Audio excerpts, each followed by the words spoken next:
Assalamualaikum warahmatullahi wabarakatuh. Pada kesempatan kali ini saya akan membahas kembali dan mengulas kembali apa yang tadi kita bicarakan waktu kita melaksanakan pengajian online. Berhubung ada beberapa permintaan dari beberapa sahabat, beberapa kawan untuk mengulas kembali. Soalnya tadi kurang jelas berhubung sinyal dan tadi pun waktunya sangat sempit. Berhubung kita akan ada pembukaan dulu. Insya Allah kita besok kita langsung mengaji.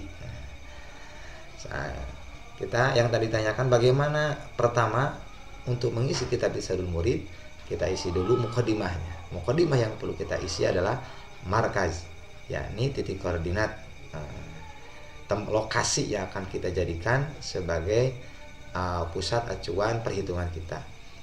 Yang kita dapatkan tadi, yang kita sepakati adalah gedung PCNU Kabupaten Tasikmalaya. Nah, untuk mengisi lintang tempat dan bujur tempatnya bagaimana? Ya kita cari gedung atau PCNU Kabupaten Tasikmalaya di Google Earth. Nah, kita bisa install, kita bisa download dan kita install. Google Earth banyak di Google juga.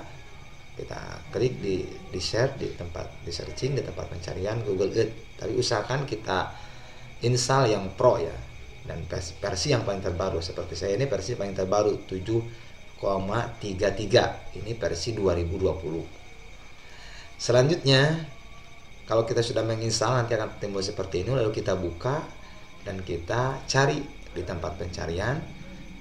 Nanti kalau akan ada hasil seperti ini, lalu kita klik, maka ini ketemu gedung PCNU Kabupaten Tasikmalaya. Dan untuk datanya kita bisa lihat di bawah. Untuk datanya kita bisa lihat di bawah ini. Ini untuk datanya. 7 derajat 20 menit 53,77 detik. S ini. S itu ya maksudnya lintang selatan ya. Ya, kalau lintang selatan berarti di sininya min. 7 derajat ini adalah nilainya adalah min. Selanjutnya berbeda dengan lintang utara. Kalau lintang utara ya berarti plus. Berhubung ini lintang selatan berarti min nilainya. Selanjutnya untuk bujur tempat 108 derajat 07 menit 13,97 detik bujur timur. Dan untuk elevasi 419 meter di atas permukaan laut. Ya, ini Anda bisa lihat. Jadi datanya di sini ya. Jangan sampai lupa. Untuk bagaimana mencarinya gampang lah, nanti kita cari di Google Earth, kita download. Selanjutnya kita kalau sudah ketemu ya kita isikan di sini lintang tempat, bujur tempat, dan tinggi tempatnya. Selanjutnya kita akan mengisi bulan nih. Mohon maaf ya tadi ada kesalahan sedikit tadi, perasaan saya klik ini 9 ternyata 10. Mohon maaf ya, maaf. Berhubung lagi serba apa tuh, berhubung lembaga falakiyahnya yang lain teman-teman masih agak sibuk, jadi urus itu ini. Masih beberapa orang cuma konsultasi sama saya sama Bapak Ketua, Bapak Ajengan Agus Ramdhani, dan seperti kawan yang lain belum hadir ya, barangkali masih ada kesibukan yang lain. Jadi ini untuk mencari bulan, mengisi bulan, kita diisi dengan syahrut tamah, yakni bulan sebelumnya. Yang akan kita cari adalah bulan Syawal. Yang akan kita cari adalah bulan Syawal 1440 Hijriah. Nah, kita isikan di sini adalah syahrut tamah. Syahrut tamah bulan yang sempurna, yakni bulan sebelumnya. Karena yang akan kita cari ijma adalah ijma akhir bulan Ramadan untuk penentuan awal 1 Syawal 1441 Hijriah. Maka isi dengan bulan 9 yakni bulan Ramadan. Kalau kita ingin mencari bulan Dzulqa'dah berarti di sininya 10 bulan Syawal. Kalau kita ingin mencari Zulhijjah berarti di sininya 11 dan di sininya adalah Dzulqa'dah. Begitu juga dan seterusnya. Untuk tahun kita isi dengan tahun yang kita cari ya. Sanah al-Matlubah tahun 1441 Hijriah untuk Y-nya. Nah, untuk tim zone, di mana kita mendapatkan tim zone? Nah, tim zone ini, mohon maaf ya, saya kira tadi semuanya udah pada tahu, ternyata masih belum ada. Nah, dari keputusan presiden, nih, dari keputusan presiden Republik Indonesia, provinsi, mohon maaf dari sini keputusannya, ini Republik Indonesia, Presiden Republik Indonesia, keputusan Presiden Republik Indonesia nomor 41 tahun 1987. Nah, singkatkan saja, nih, di pasal ke-1 ada keterangan wilayah Republik Indonesia dibagi menjadi 3 wilayah waktu dengan 3 waktu tolok. 3 wilayah waktu sebagaimana dimaksud dalam ayat pertama adalah: 1. Waktu Indonesia bagian Barat, meliputi seluruh provinsi daerah tingkat 1 Sumatera.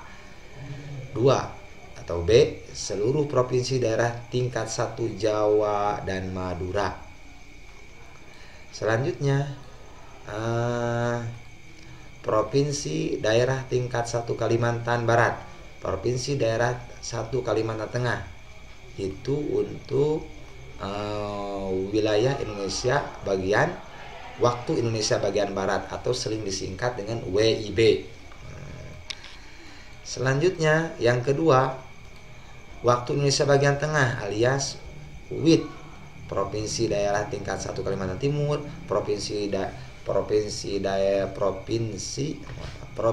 daerah tingkat 1 Kalimantan Selatan, provinsi daerah tingkat 1 Bali, provinsi daerah tingkat 1 Nusa Tenggara Barat, Nusa Tenggara Timur, provinsi daerah tingkat 1 Timur Timur. Sekarang udah gak ada ya. Provinsi tingkat 1 Sulawesi. Selanjutnya yang ketiga, waktu Indonesia Timur, yakni WITA. Waktu Indonesia Timur, WIT. Waktu Indonesia bagian Timur, WIT ya. Kalau waktunya sebagian tengah, WITA. Mohon maaf.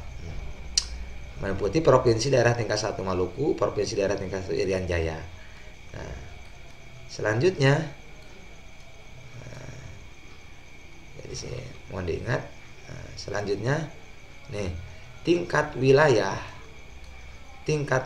waktu sebagaimana dimaksud dalam ayat 2 tersebut masing-masing ditetapkan dengan waktu tolok sebagai berikut. Waktu Indonesia bagian Barat alias WIB, waktu toloknya dari GMT plus 7 jam dengan derajat tolok 105 derajat bujur timur. 2. Waktu Indonesia Tengah alias WITA, waktu tolok GMT-nya, waktu tolok dari GMT-nya 8 jam dan daerah toloknya sekitar 120 bujur timur. Ketiga, C, waktu Indonesia Timur WIT dengan waktu tolok GMT plus 6 jam dan derajat toloknya 135 derajat bujur timur. Nah, berhubung kita di waktu tolok Indonesia bagian Barat, maka kita isikan di sini time zone-nya 7 jam. Time zone-nya 7 jam. Mungkin sekian dari saya. Mohon maaf barangkali tadi waktunya cukup mendesak, agak terburu-buru. Mohon maaf, mudah-mudahan besok kita bisa kembali ngabuburit lagi dengan suasana yang lebih santai. Sekian dari saya. Mohon maaf. Wallahul muwaffiq. Wassalamualaikum warahmatullahi wabarakatuh.